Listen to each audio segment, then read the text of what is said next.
à ce premier webinaire de ce genre dont l'objectif est vraiment de présenter notre toute nouvelle maîtrise en sciences sociales.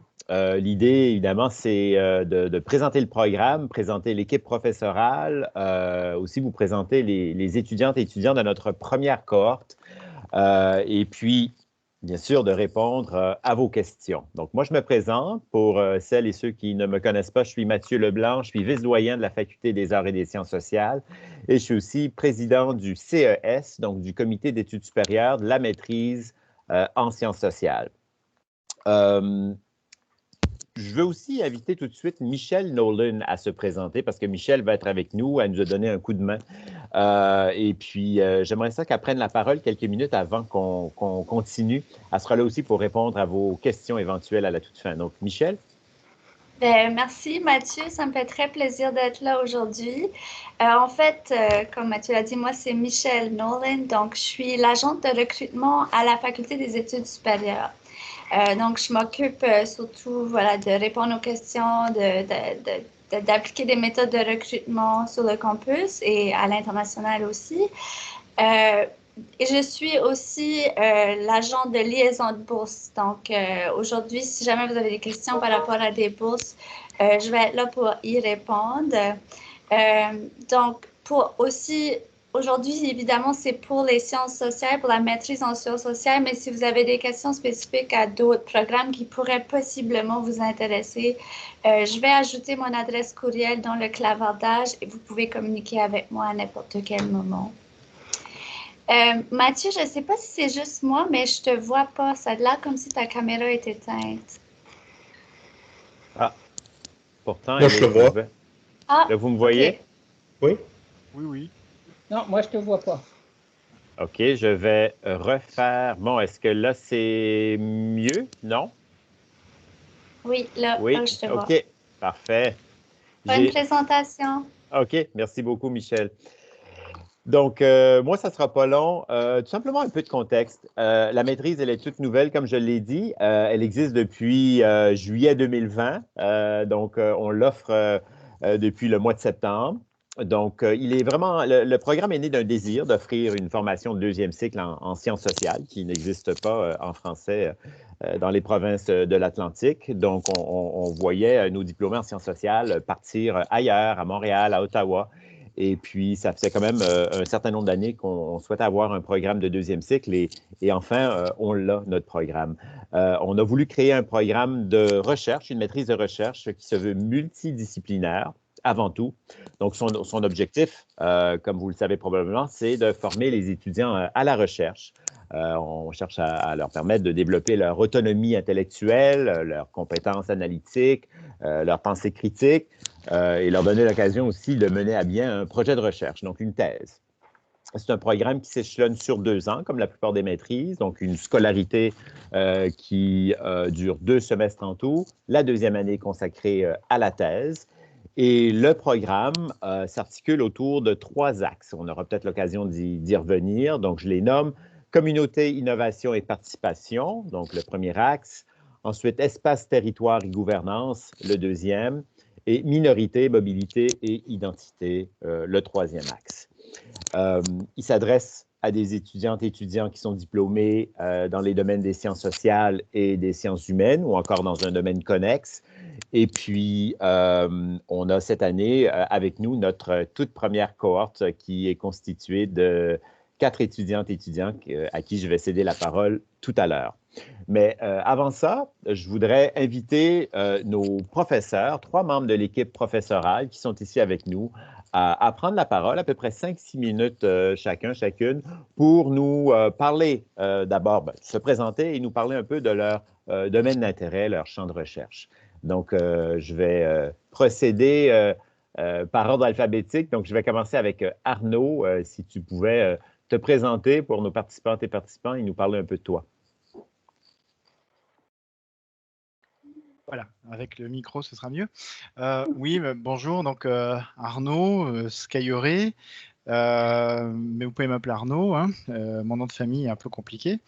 Et donc voilà, donc moi je suis professeur adjoint en gestion des ressources humaines et gestion des services de santé J'espère qu'il n'y a pas trop de bruit quand je parle parce que j'ai mon voisin, elle a très bonne idée de démolir son garage, ce qui est très pratique quand on a un bureau juste à côté. C'est vraiment bien.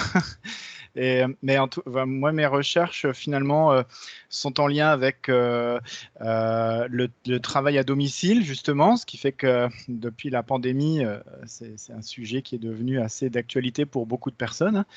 Et puis, je fais aussi des recherches sur la conciliation travail-famille, sur l'engagement au travail en ce moment du personnel infirmier aussi, une nouvelle recherche que je démarre spécialement depuis la Covid. Et puis également des recherches sur le bien-être au travail en général, les nouvelles organisations du travail. Et voilà, donc ça peut être le travail à distance, mais pas uniquement à domicile. Ça peut être les espaces de coworking, et puis aussi tout ce qui est en lien avec les Fab Labs et les Living Labs, même si en ce moment, avec la pandémie, c'est plus compliqué de rencontrer des personnes, mais avec le télétravail, il y a déjà de quoi faire en matière de recherche. Et donc, j'interviens aussi bien dans la maîtrise en administration publique et en gestion des services de santé que dans la maîtrise en sciences sociales, dans le cours intervention et recherche, dans le cours méthode de recherche en sciences sociales. Donc, un cours qui passe en revue un peu les différentes méthodes de recherche. Et puis, vous voyez, la première cohorte d'étudiants a survécu à ce cours, donc c'est que tout est possible. Et puis avec deux autres professeurs, on se partage le cours aussi épistémologie et histoire des sciences sociales. Voilà, donc qui est un peu un ensemble de cours qui permet de réfléchir un petit peu à tout un cheminement intellectuel autour de la recherche, voilà, comme c'est en partie le but pour cette maîtrise. Voilà. Merci beaucoup, Arnaud. Je vais maintenant inviter Michel Landry à se présenter. Bonjour à tous, merci d'être présents. Alors, moi, je suis professeure de sociologie, puis titulaire d'une chaire de recherche sur les minorités francophones canadiennes et le pouvoir. Alors, j'enseigne au sein de ma maîtrise le cours de séminaire thématique, qui est un cours, dans le fond, qui traite des grands concepts puis des dynamiques sociales liées aux grands axes autour duquel est structuré le programme de maîtrise. Qui sont dans le fond des champs qui traversent les sciences sociales. Alors, c'est un cours qui, peu importe si vous vous intéressez plus à l'économie, à la criminologie, à la sociologie des minorités ou des questions de gouvernance territoriale, vous trouvez donc dans ce cours-là des outils conceptuels pour avancer votre réflexion, mais surtout pour élargir aussi vos connaisses des grandes questions et concepts qui traversent l'ensemble des sciences sociales. Alors, pour ma part, je travaille principalement sur des enjeux sociopolitiques relatifs aux minorités linguistiques. Par exemple, sur la gouvernance communautaire et la gouvernance locale, sur les rapports entre les minorités et les gouvernements. Tout de suite, par exemple, j'ai différents projets que je mène avec des assistants de recherche et des collègues. Juste pour vous donner un exemple, un sur le rôle des gouvernements locaux dans le développement puis l'épanouissement des minorités de langue officielle.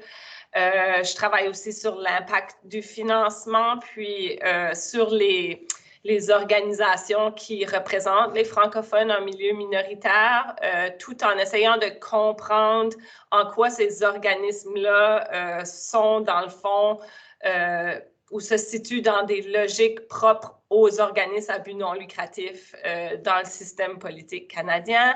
J'ai un projet super intéressant sur les négociations de Meech et de Charlottetown. Donc, comment est-ce que les francophones ont, disons, conjugué leurs divergences et points de vue communs autour de ces négociations constitutionnelles-là. Alors, je m'intéresse aussi beaucoup à l'histoire sociopolitique. Puis, je travaille aussi je m'intéresse beaucoup aux mouvements sociaux, un cours que j'enseigne au baccalauréat en sociologie, mais je m'intéresse aux mouvements sociaux, notamment dans une perspective du mouvement pour les droits des francophones, mais aussi d'un contre-mouvement anti-bilinguisme.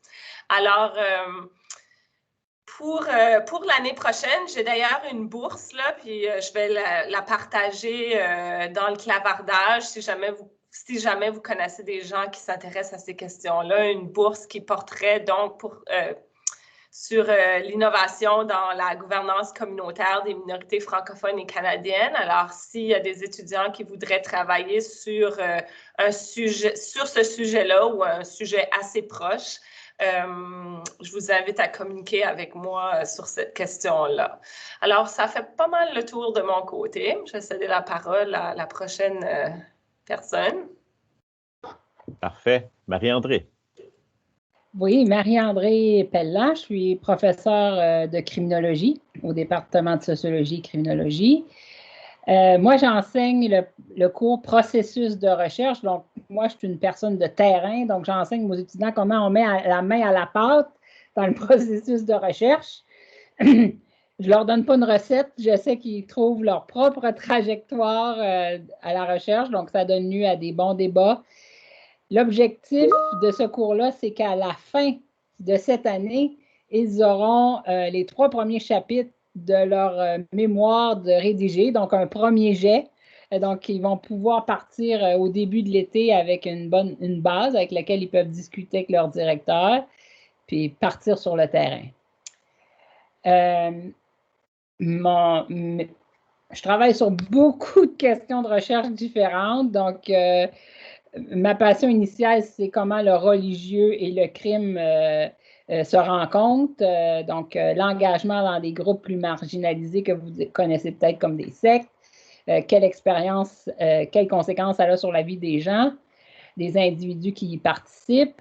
Je travaille aussi sur le processus de transformation de personnes judiciarisées. Donc, comment un criminel adulte devient un citoyen non délinquant. Comment un adolescent qui a des problèmes de criminalité devient-il aussi, s'engage-t-il dans une trajectoire de transformation? Tout ça, c'est avec des programmes qui sont mis en œuvre tant dans la péninsule acadienne qu'à Moncton. Je participe aussi avec des communautés autochtones à la mise en œuvre de ces programmes-là pour les évaluer, donc pour voir la transformation est-elle différente dans ces communautés-là. Et avec les Savoie, qui est professeur en travail social, je travaille sur la violence à caractère sexuel en contexte universitaire. Donc, comment ça se présente, quelles sont les stratégies de prévention. Et à partir de l'an prochain, on va avoir un programme à l'université pour prévenir cette violence-là. Donc, mes recherches sont principalement en méthode qualitative, donc c'est ça que je transmets aux étudiants, ce questionnement-là derrière le processus. Puis je suis prête à vous accompagner si vous venez à la maîtrise dans cette trajectoire-là de méthode qualitative. Merci beaucoup, Michel, Arnaud et Marie-André. Et tout simplement pour dire aussi qu'on a toute une équipe de professeurs qu'on appelle des contributeurs, des contributrices qui sont là et qui sont disponibles aussi pour encadrer des travaux de recherche, donc des lectures dirigées et des thèses. Mais merci à vous trois d'avoir présenté vos champs d'intérêt et vos travaux de recherche.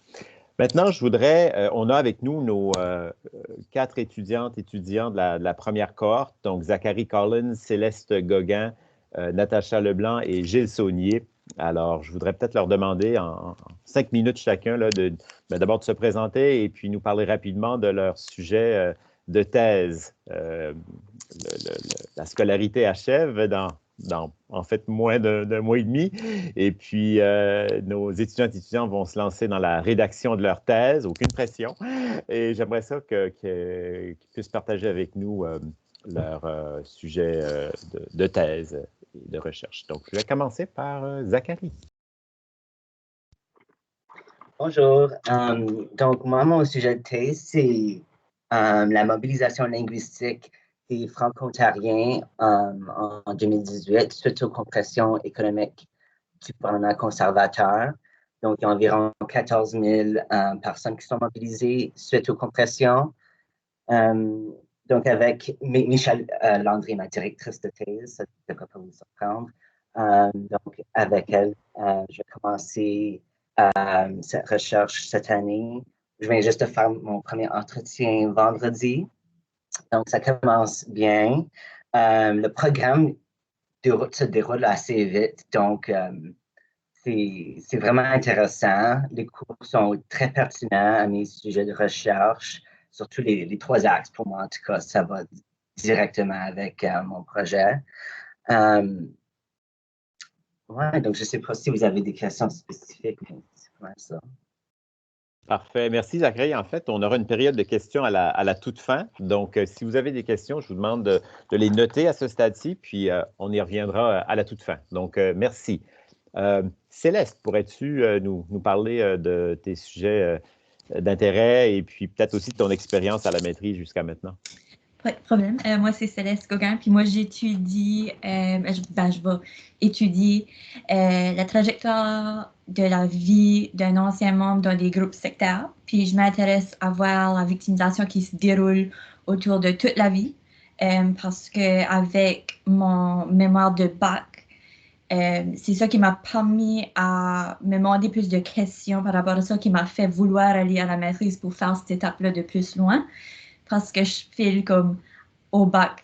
Il y a beaucoup de choses qui manquent, puis il y a un manque de temps, puis ça. Puis avec la maîtrise, ça te permet d'aller cette étape-là plus loin. Puis pour moi, ben, c'est ça. Au lieu de juste faire la victimisation qui se passe souvent après qu'un membre quitte son groupe respectif, beaucoup des recherches font partie de ça. Moi, je veux vraiment voir la trajectoire tout au long de leur vie, puis comment ça vient affecter leur choix tout au long de ça. Puis pour mon expérience, c'est un petit peu là, comme Zachary a dit, ça va vite. Et moi ici, je l'ai déjà répété, ça va vite et je trouve que ça va vraiment vite. Ça va plus vite qu'au bac. Mais je trouve ça vraiment bon d'une autre façon parce que je trouve que parce qu'on est si tu as une petite cohorte, tu peux vraiment connecter avec les profs dans tous les cours. Ils s'adaptent à tes sujets. Si tu as certaines questions avec Arnaud, avec Marie-André qui est ma directrice de thèse, même avec Michel, n'importe qui, ils sont là pour toi, puis ça fait une énorme différence. Oui. Excellent. Merci, Céleste. Alors, il y a un thème là, qui se dégage, c'est la rapidité avec laquelle se déroule le programme en première année. Parfait. Je vais demander à Natacha maintenant de nous faire part de son expérience. Bonjour, moi c'est Natacha Leblanc. Mon sujet de recherche porte sur les femmes employées au service correctionnel.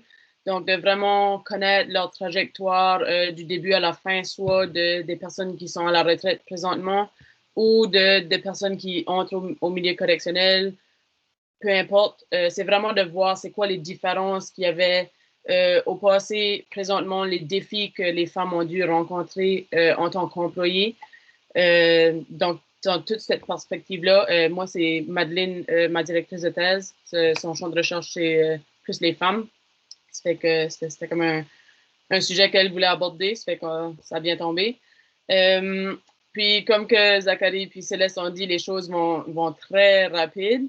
C'est sûr que c'est pas la même chose qu'au bac en termes de cours parce que c'est beaucoup concentré, c'est beaucoup ce que nous autres, on a besoin de faire. Donc, les cours, c'est 1 an. Après ça, on passe avec notre recherche. Ça fait que tout est pertinent, tout est faisable. Moi, personnellement, je suis au travail aussi à temps plein, puis j'étudie à temps plein. Donc, si moi, je peux le faire, n'importe qui peut le faire. Ça se fait, c'est faisable. C'est juste de gérer son temps, puis de faire les choses de la bonne façon. Merci beaucoup, Natacha. Et on passe maintenant à Gilles Saunier. Bonjour, comme vous savez, mon nom c'est Gilles Saunier. Je vous reviens de la Nouvelle-Écosse en fin de compte. C'est ça, mes intérêts de recherche se trouvent dans l'économie politique. Pour ceux qui ne le connaissent pas, ça c'est l'intersection entre l'économie et la science politique. Alors, c'est savoir comment, une chose, prendre les méthodes en économie puis les appliquer à la science politique. Puis, mon projet de recherche porte sur la pêche ou le conflit de la pêche au homard qui se passe en Nouvelle-Écosse. La raison que je suis en train d'aborder ce thème ou cet objet de recherche-là, c'est à cause que je m'ai aperçu qu'il y avait un gap dans nos connaissances de comment est-ce que les institutions autour de la gestion des ressources communes changent. Alors, et bien qu'on connaît relativement bien leur comportement, comment est-ce qu'on pourrait les qualifier, pourquoi est-ce qu'ils changent ou évoluent, c'est un phénomène qui est moins bien connu. Puis c'est relativement rare qu'on peut trouver un bon exemple de ces changements-là qui se passent dans nos, pour moi, juste dans ma cour derrière.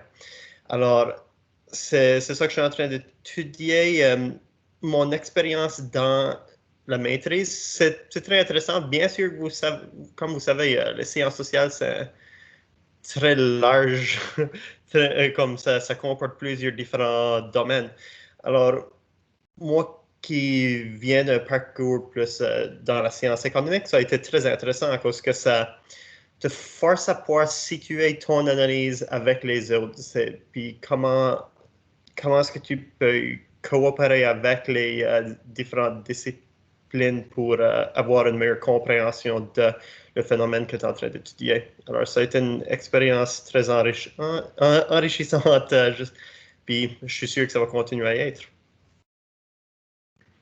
Merci beaucoup, Gilles. En fait, merci à vous quatre.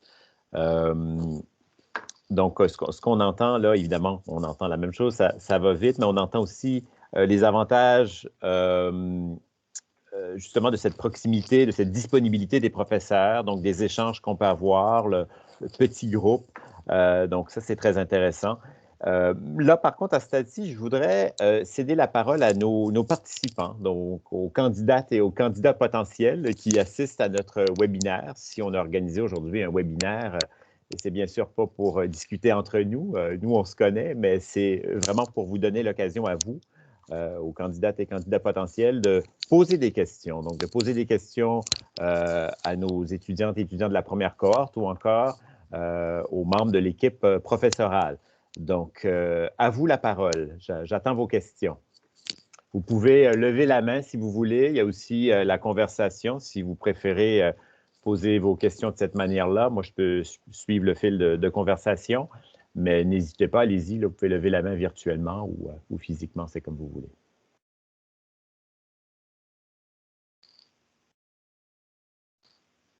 Ne soyez pas timide.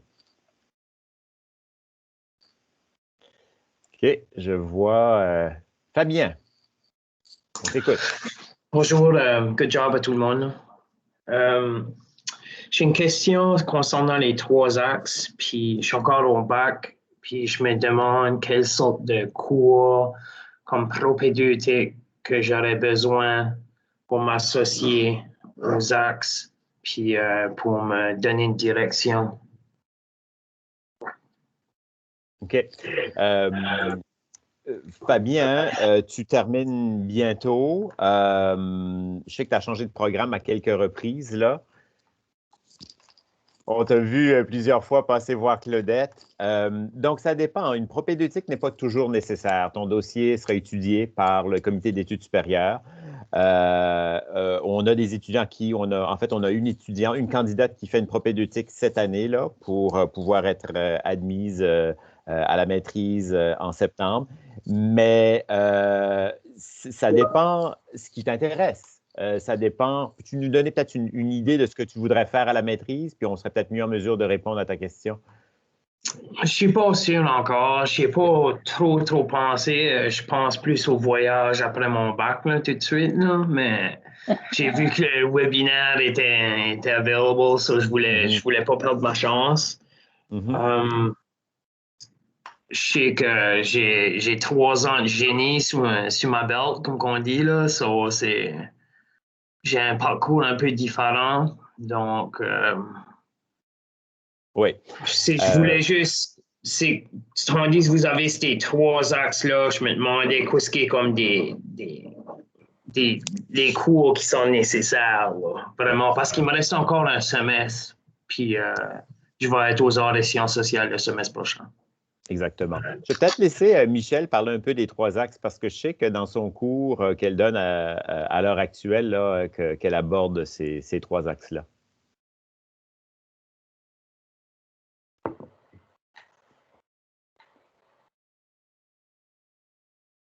Michel?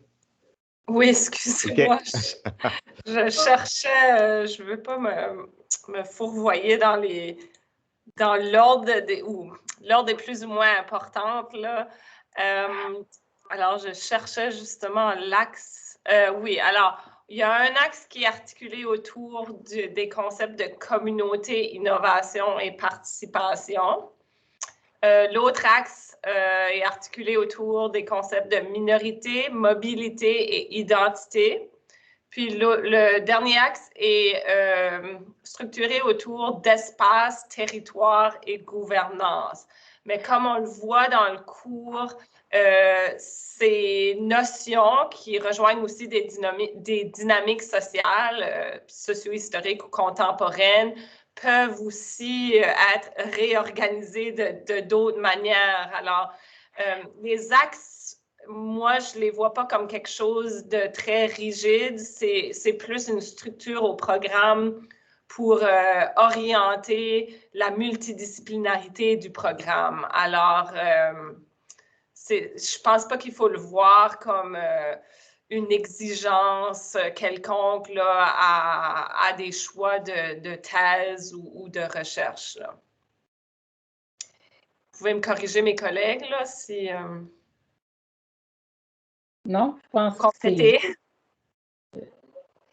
que ce qu'il faudrait peut-être voir, c'est plutôt en lien avec ton projet de recherche auquel tu penses. Si ton parcours ne te permet pas de traiter ce sujet-là parce que tu n'as peut-être pas les méthodes qu'il faut, bien là, peut-être que nous, on pourrait t'orienter vers ces cours-là, mais c'est ton sujet de recherche qui oriente, ou la thématique que tu vas aborder qui oriente peut-être la propédeutique ou pas du tout, là. Oui, tu l'as bien résumé, Marie-André. Puis je vois que Gilles veut peut-être ajouter une précision. C'est ça, c'est que tu as un sujet de recherche en particulier qui t'intéresse, oui, certainement axe-toi vers ça, à cause que à la maîtrise, tu vois large la majorité des concepts, en particulier dans le cours d'études thématiques, par exemple. En tant que comprendre comment est-ce que les sciences sociales se réunissent tête à l'autre, Jean-François René aussi l'enseigne encore le cours philosophie des sciences sociales. Ça sera probablement un bon cours à prendre aussi pour donner un aperçu général de peut-être tous les domaines. J'ai entendu plus tôt que vous avez peut-être changé de bac une couple de reprises. Ça se peut que vous avez peut-être un exposé un peu plus large que l'étudiant typique, mais si vous vouliez savoir comme qu'est-ce que l'éventail, comme style, là, ferait probablement bon. J'ajouterais rapidement que si tu n'as pas de cours de méthode de recherche puis qu'il reste des cours options, ça serait peut-être une bonne idée d'en prendre un. Ça pourrait faciliter une admission dans un programme comme celui-ci, je pense. Genre méthode en sociologie, méthode qualitative ou... Oui, sociologie, criminologie. Dans une science sociale, un cours de méthode, ça serait certainement utile. OK, merci. Oui. Oui, Fabien aussi, on peut aussi ensemble examiner ton dossier de ce côté-là. On pourrait faire ça. Ça serait grandement apprécié. Parfait, merci. Je vois qu'il y a une autre main qui est levée et je vois qu'il y a des questions dans le clavardage. Donc, je vais d'abord céder la parole à Marie-Gabrielle Comeau et ensuite, on pourrait peut-être se pencher sur les questions dans le clavardage par rapport aux perspectives d'emploi. Mais d'abord, Marie-Gabrielle. Oui, moi, je suis ici parce que j'ai aucune idée de ce que je vais faire l'année prochaine. Je suis désolée si vous avez du bruit, je suis dans un café, là, fait que ça se peut qu'il y ait comme des assiettes qui font du bruit, là, mais je me demandais juste si c'est nécessaire d'avoir une idée du sujet sur lequel ou du sujet qu'on va étudier à la maîtrise avant de s'y rendre. Comme moi, j'ai honnêtement aucune idée de ce que je vais faire l'année prochaine, puis il y a plein de sujets qui m'intéressent, fait que c'est comme plus ça mon problème, là. Je me demande juste vraiment qu'est-ce que j'aimerais faire, mais... OK, je peux peut-être commencer, puis mes collègues pourront intervenir. Pour répondre à ta question, Marie-Gabrielle, non, tu n'as pas besoin d'avoir une idée définie, prédéfinie d'un sujet de thèse très, très précis avant de commencer. Ce qu'on demande aux candidats, par contre, c'est qu'ils nous exposent leurs intérêts de recherche. Donc, ils aient quand même réfléchi à d'abord ce qui les intéresse, les thématiques qui peuvent les intéresser, mais on ne demande pas de définir un sujet de thèse à ce stade-ci. Parce qu'on sait très bien que ça peut évoluer. Évidemment, pendant le premier semestre, ça peut beaucoup évoluer et se préciser. Mais on demande quand même aux étudiants de réfléchir, parfois en consultation avec les professeurs, les membres de l'équipe professorale, à des thématiques, à des sujets qui les intéressent. Et ça, ce serait un bon moment, en fait, de commencer à réfléchir à ces questions-là. Mais de là à présenter un projet prédéfini, non. Donc, pas de souci de ce côté-là. Je ne sais pas si mes collègues veulent intervenir. Oui, moi, si je peux, moi, je vais répondre. C'est aussi, il faut penser, si tu nous donnes un thème, est-ce qu'il y a des profs pour te superviser? Donc, c'est pour ça qu'on a besoin d'un thème pour voir si nous, on peut bien t'aider dans ta trajectoire. Donc, c'est pour ça. Effectivement. Arnaud? Oui, moi, je pense que au tout début, l'essentiel, c'est d'avoir déjà une idée d'un thème qui nous intéresse, soit parce qu'on l'a vécu, on l'a observé, ou on est juste curieux d'en savoir plus. Mais la première démarche, ce serait plutôt celle-là. Comme c'est un sujet qui va vous suivre pendant quand même pas mal de mois, même si ça passe vite, et bien n'empêche qu'il faut l'aimer, ce sujet. Il faut en avoir un intérêt pour. Donc voilà, donc je crois que ce serait la première démarche peut-être. Oui. Oui, j'ajouterais très rapidement que c'est pas impossible de changer d'idée, même si quelqu'un dépose un dossier ce printemps avec un sujet de recherche, puis que rendu au mois d'août, vraiment, vous voulez changer dans une autre direction, mais cette direction-là peut être soutenue comme mes collègues le disaient, qu'il y a des ressources, un professeur qui est capable d'encadrer la recherche, que le sujet correspond encore avec le programme, il ne devrait pas avoir de problème majeur si quelqu'un veut changer d'idée, en autant que ça ne soit pas trop tard dans le programme. Ça fait qu'il ne faut pas trop s'en faire pour ça, mais c'est important d'exprimer un intérêt pour un sujet, en tout cas au moins pour la demande d'admission. Puis comme Arnaud le dit, ce sujet-là vous suit pendant au moins 2 ans, ça fait que c'est important surtout de s'y intéresser pour vrai. Merci Michel, merci aussi Marie-André et Arnaud. Je pense que l'important aussi, c'est notre capacité d'encadrement. Il faut savoir s'il y a des profs pour vous encadrer. Donc ça, c'est une considération également. Je voudrais revenir au clavardage. Je vois que Annie pose la question de savoir sur quel type de métier, de quel type de maîtrise peut-elle déboucher. Bon, les métiers, je pense qu'il faut... C'est une question qu'on me pose souvent. Les candidates et candidats potentiels s'interrogent sur les débouchés. C'est tout à fait normal.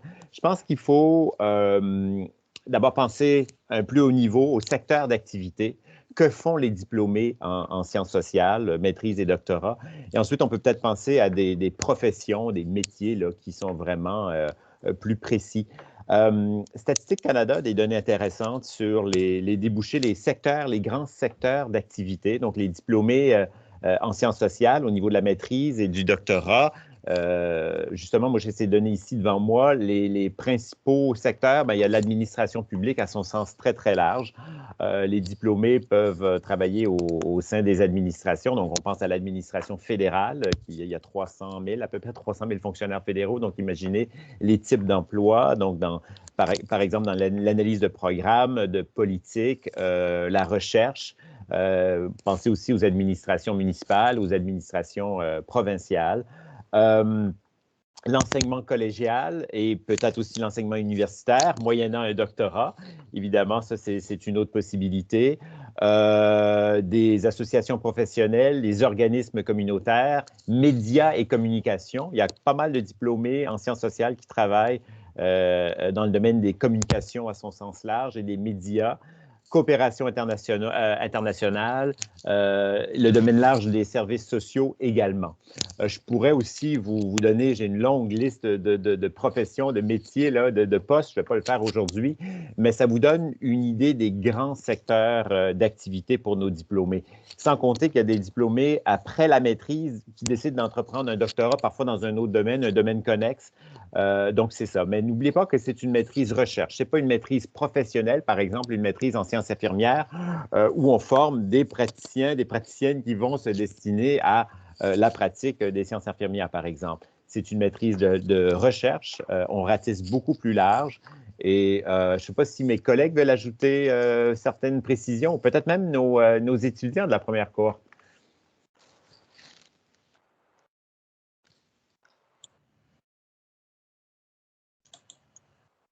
Oui, moi, j'ajouterais simplement qu'ici, je pense que, comme Mathieu l'a dit, les sciences sociales mènent à plusieurs débouchés.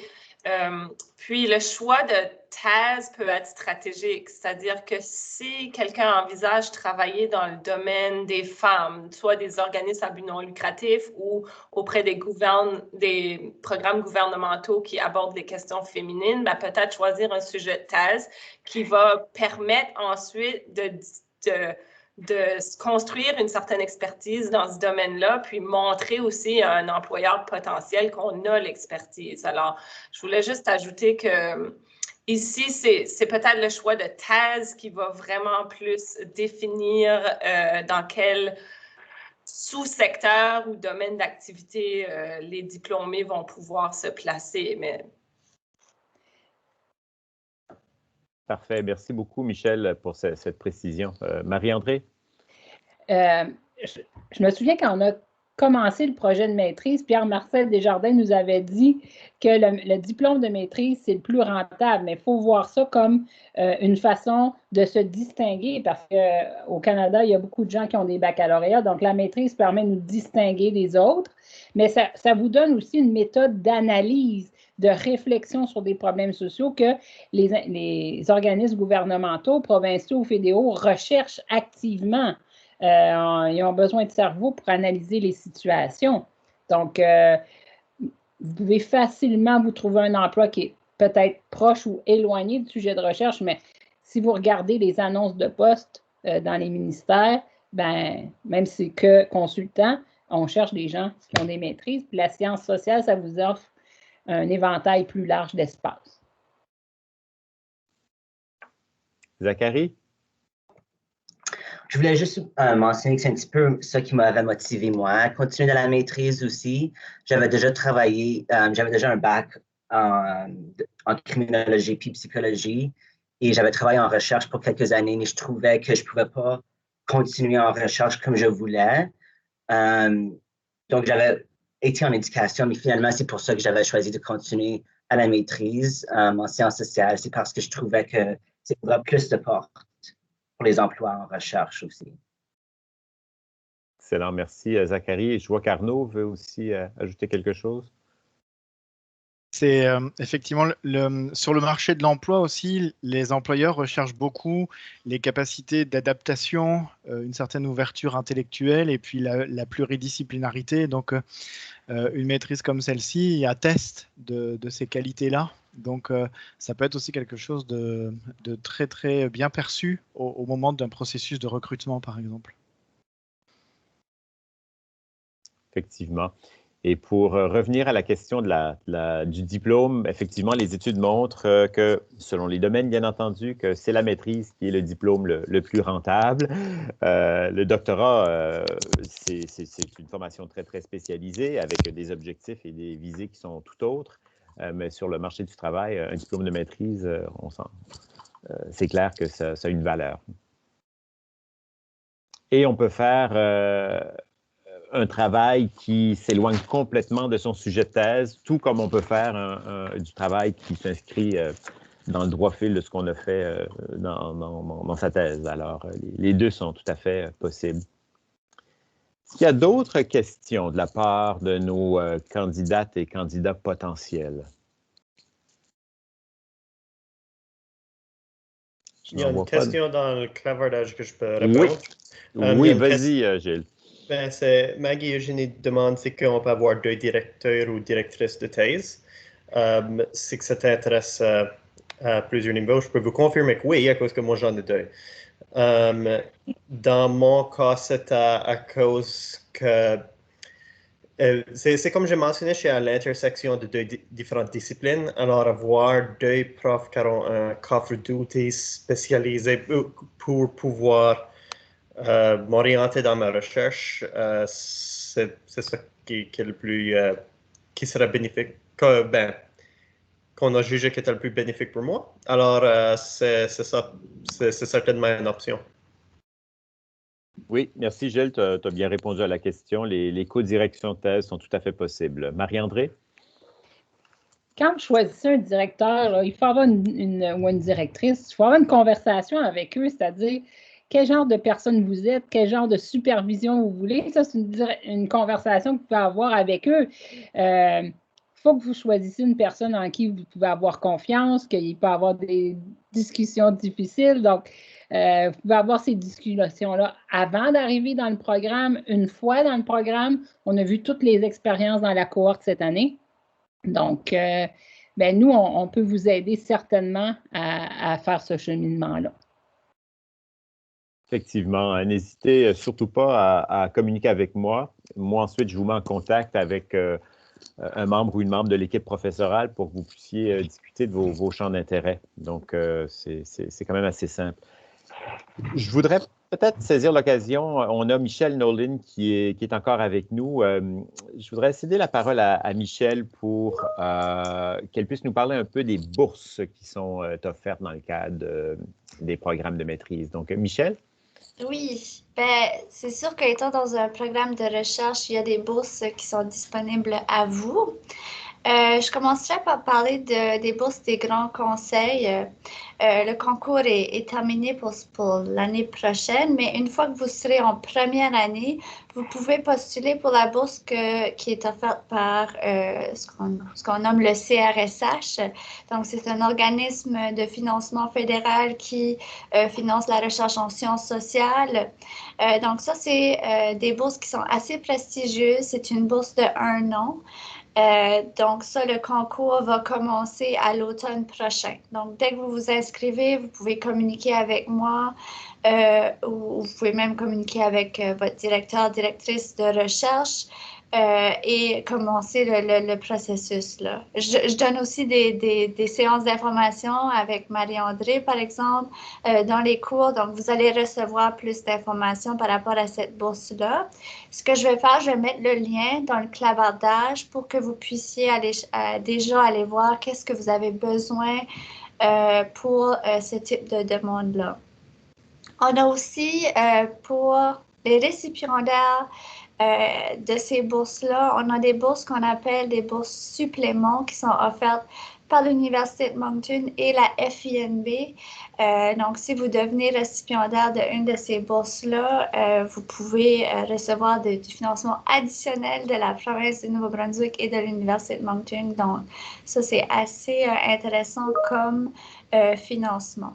Ensuite, on a la bourse STGM Innovation sociale qui est disponible à vous en tant qu'étudiant à la maîtrise en sciences sociales, éventuel étudiant en sciences sociales.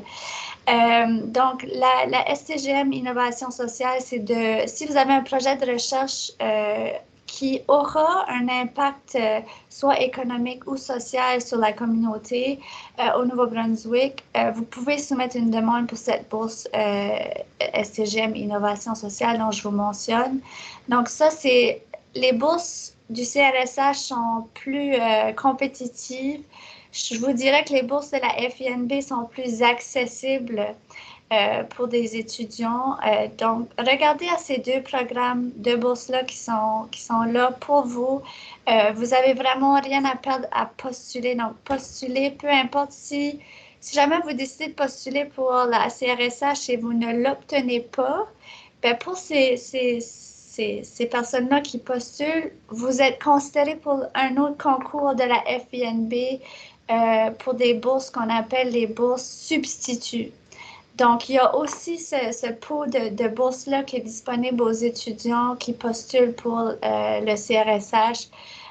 Puis, il y a le concours différent du SCGM Innovation sociale aussi que vous pouvez postuler. Donc, allez de l'avant avec les demandes. Si vous avez besoin de l'aide sur comment mettre votre demande en place, vous pouvez toujours vous tourner vers moi. Si vous avez des questions plus spécifiques à comment rédiger votre résumé de recherche, parce que ça, c'est nécessaire pour les demandes de bourse, je vous suggère fortement d'aller vers votre directeur ou directrice de thèse qui pourra revoir avec vous votre résumé de recherche. Donc, c'est vraiment eux qui sont les experts du domaine de votre question de recherche. Donc, voilà, c'est un travail de collaboration. Et moi, je suis là plus pour tout ce qui est questions techniques. Évidemment, je peux vous aider à revoir votre résumé pour voir s'il y a des éléments qui manquent, mais je ne suis pas spécialiste de tout ça, là. Donc, je vais vous mettre l'information dans le clavardage. Je vais aussi vous l'envoyer parce que je vais vous envoyer l'enregistrement de cette séance-ci par courriel. Donc, je pourrai aussi mettre les liens vers l'information sur ces bourses-là. Évidemment, il y a plein d'autres bourses externes qu'on n'administre pas à la FESR nécessairement, mais qu'on tient compte. Donc, on a un répertoire des bourses qui est disponible sur notre site web. Donc, vous pouvez aller voir si certaines d'entre elles, vous pourriez possiblement être admissibles. Donc, postulez pour ces bourses-là. C'est un bel exercice aussi d'écrire un résumé de recherche parce que vous allez le faire beaucoup. Donc, allez-y, allez de l'avant avec toutes ces demandes-là. Donc, ça, c'est ça. Mathieu, il a mis mon adresse courriel dans le clavardage. N'hésitez pas de communiquer avec moi à n'importe quel moment. On peut même prendre un rendez-vous pour discuter. Ça va vraiment me faire plaisir de discuter avec vous. Puis, enfin, si je peux me permettre de rajouter à ce qu'on discutait tout à l'heure, moi, j'ai été étudiante à la maîtrise aussi. J'ai mon diplôme de l'Université d'Ottawa. Si je peux me permettre, j'ai vécu l'Université de Moncton et l'Université d'Ottawa. Je pense que le plus gros avantage d'étudier ici à l'Université de Moncton, c'est vraiment la proximité avec les collègues de classe puis les professeurs. Donc ça fait vraiment, vraiment une grosse différence. Surtout quand on a beaucoup besoin, ben pas beaucoup, mais on a quand même besoin de notre directeur de recherche qui doit être accessible quand on a des questions ou quand on se questionne sur quelque chose. Donc, cette accessibilité-là, elle est disponible ici à l'Université de Moncton. Étant une petite université, c'est ça l'avantage. Puis vraiment, cette chaleur humaine-là, on la retrouve nulle part qu'ici à Moncton. Donc, allez de l'avant avec vos études ici à l'Université de Moncton. Puis en plus que cette maîtrise-là est disponible à nous maintenant, c'est vraiment génial. Donc, je vous encourage fortement. Merci beaucoup, Michel, pour tous ces détails sur les bourses et sur ton commentaire. Et puis moi aussi, j'ai connu les deux, l'Université d'Ottawa et l'Université de Moncton. Puis je peux confirmer là, ce que tu viens de dire. On sent cette différence. J'ai eu une très belle expérience. Moi aussi, là. On parle, c'est vraiment la proximité humaine qu'on voit vraiment la grosse différence. Puis c'est très important, je trouve, quand on est au deuxième ou troisième cycle éventuellement. Tout à fait. Michel, tu voulais ajouter quelque chose?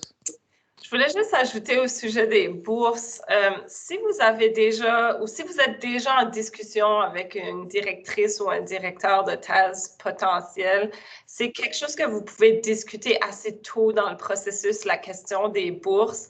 Puis, souvent, les professeurs vont accepter avec plaisir de relire une demande de bourse ou de vous orienter un peu. Alors, Michelle Nolan a plus de connaissances sur toutes les bourses qui sont offertes, mais peut-être que pour une demande au CRSH, un professeur peut relire puis orienter un peu ou vous donner quelques petits conseils là, pour ces demandes-là qui demandent une présentation de la recherche d'une manière quand même un petit peu plus étoffée. Alors, n'hésitez pas à communiquer avec les professeurs. Puis, certains d'entre nous aussi avons des fonds de recherche donc, peuvent aussi offrir du travail d'assistanat de recherche pendant votre parcours. Là, si les questions financières sont un problème ou si tout simplement vous êtes intéressé à le faire. Alors, n'hésitez surtout pas à cogner aux portes virtuelles pour obtenir de l'information. Effectivement, merci Michel. Tu as mentionné virtuel et puis ça m'a fait penser l'année prochaine, évidemment, on attend toujours des précisions quant au mode de livraison des cours, mais pour les programmes de maîtrise et de doctorat, pour je dirais la très, très grande majorité, les programmes se dérouleront en présentiel, donc sur place en septembre, contrairement à cette année, pour des raisons que vous connaissez, tout a été offert à distance, mais pour l'année prochaine, ce sera une cohorte en présentiel. Donc, sur place. Est-ce qu'il y a d'autres questions? Je pense qu'on a épuisé les questions dans le clavardage par rapport aux perspectives d'emploi. Est-ce qu'il y a d'autres questions sur que ce soit sur les emplois, les débouchés ou encore sur les bourses, sur le programme? C'est l'occasion de le faire. On a encore un peu de temps. Je ne sais pas si les membres de l'équipe professorale ou encore si les étudiantes, étudiants ont d'autres précisions. Où ça va? On a fait le tour. Michel? C'est vrai que c'est mieux avec le micro. Si je peux rajouter, je ne sais pas si vous souhaitez aller de l'avant avec votre demande, je vais aussi rajouter l'information nécessaire dans le clavardage. Vous avez jusqu'au 1er juin à soumettre une demande en ligne. Par contre, dès que possible, vous pouvez déjà commencer la discussion avec vos potentiels directeurs, directrices de thèse et de commencer le processus déjà. Ça se fait à partir de ManiWeb, puis vous avez jusqu'au 1er juin à soumettre une demande. Les critères d'admissibilité sont tous disponibles sur la description du programme que je vais vous envoyer, mais si vous avez des questions, vous pouvez toujours aussi communiquer avec nous. Parfait. Eh bien, je pense que ça met un terme à notre échange d'aujourd'hui. Voilà, on a épuisé l'heure qui était prévue. Donc, merci beaucoup d'abord aux étudiantes et étudiants du programme, aux membres de l'équipe professorale, Michelle Nolan, mais merci surtout à nos participantes et participants. On espère voir en tout cas, moi, je souhaite voir rentrer vos demandes dans Perceptive pour qu'on puisse les étudier. Mais entre-temps, on est là pour répondre à toutes vos questions, que ce soit moi, que ce soit Michelle Nolan, les profs, on est là. Et même si vous avez des questions pour les étudiantes et étudiants de la cohorte, là, moi, je suis convaincu que ça leur fera plaisir de répondre à vos questions. Moi, je peux être la courroie de transmission. Je pense que tout le monde m'autorise à partager les courriels si jamais il y a des questions. Alors, n'hésitez vraiment pas à m'écrire. Je suis là pour répondre à toutes vos questions. Alors, il me reste à vous souhaiter une très belle journée. Merci pour votre intérêt et puis à très bientôt, j'espère. Merci à tous. Bye. Merci. Merci. Au revoir.